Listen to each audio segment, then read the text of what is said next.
দেবাশিস দাসের গল্প ও মশাই শুনছেন? কণ্ঠে স্বর্ণালী মণ্ডল। অফিস ফেরত বাবুদের নিয়ে রেলগাড়ি ছুটছিল গন্তব্যে, আর ওই রেলগাড়ির সঙ্গে পাল্লা দিয়ে ভর সন্ধ্যায় কথার ফুলঝুরি ছুটছিল আপনার শ্রীমুখী। আপনার সাথে ওই বাক্যবাগীশেরও। পুরো সিটটা দখলের জন্য 2 পা প্রাণপণ ফাঁক করে আপনারা বসেছিলেন পাপের সম্পত্তি রক্ষা করার ভঙ্গিতে। আপনার গা ঘেঁষে অসুস্থ বৃদ্ধ মানুষটি অসহায় দাঁড়িয়েছিল,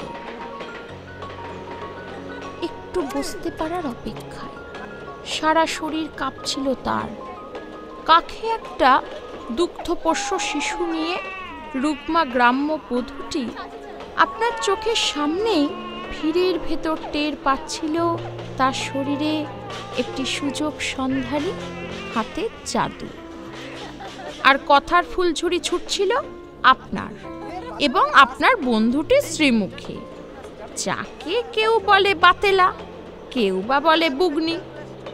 ওয়ার্ক কালচার, গভর্নমেন্ট সেক্টর, স্বজন পোষণ, আম্বানি, লালু প্রসাদ, মমতাদি, বুদ্ধবাবু, আদবানি, কথার বাসি পচা সব ঘুগনি।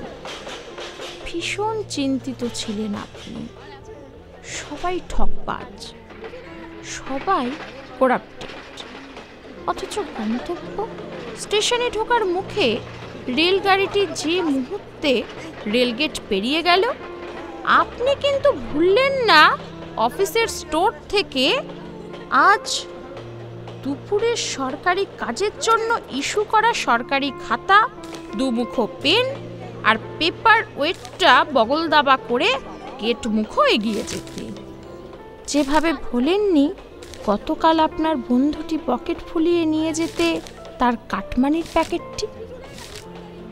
শুনুন মশাই, প্ল্যাটফর্মে নেমে যেতে যেতে শুধু একবার বলে যান, এই কামড়া ভর্তি বমি এখন সাফাই করবে কে?